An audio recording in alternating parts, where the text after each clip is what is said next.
എഐയുടെ ചരിത്രവും വളർച്ചയും. Artificial intelligence അല്ലെങ്കിൽ നിർമ്മിത ബുദ്ധി എന്താണെന്നും അതിൻ്റെ വികാസവും പരിണാമവും അതോടൊപ്പം വിവിധ തരത്തിലുള്ള നിർമ്മിത ബുദ്ധികളെക്കുറിച്ചുമാണ് ഈ പ്രവർത്തനത്തിൽ മനസ്സിലാക്കാൻ ശ്രമിക്കുന്നത്. ആർട്ടിഫിഷ്യൽ ഇൻ്റലിജൻസ് എന്നത് മനുഷ്യൻ്റെ ബുദ്ധിയെ അനുകരിക്കുന്ന യന്ത്രങ്ങളെയോ സോഫ്റ്റ്വെയറുകളെയോ സൂചിപ്പിക്കുന്നു.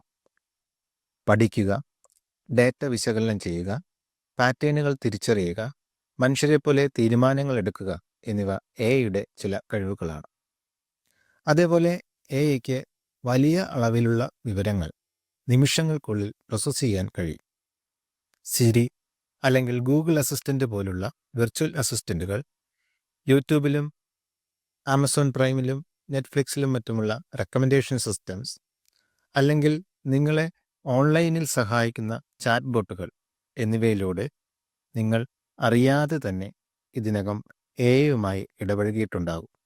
എഐ എന്നത് ഈ അടുത്ത കാലത്താണ് സാധാരണ ജനങ്ങൾക്കിടയിൽ പ്രചാരത്തിലായതെങ്കിലും ഏകദേശം 75 വർഷങ്ങൾക്ക് മുൻപ് തന്നെ ഇത് സംബന്ധിച്ച ചർച്ചകളും പ്രവർത്തനങ്ങളും ശാസ്ത്രജ്ഞർക്കിടയിൽ ആരംഭിച്ചിരുന്നു.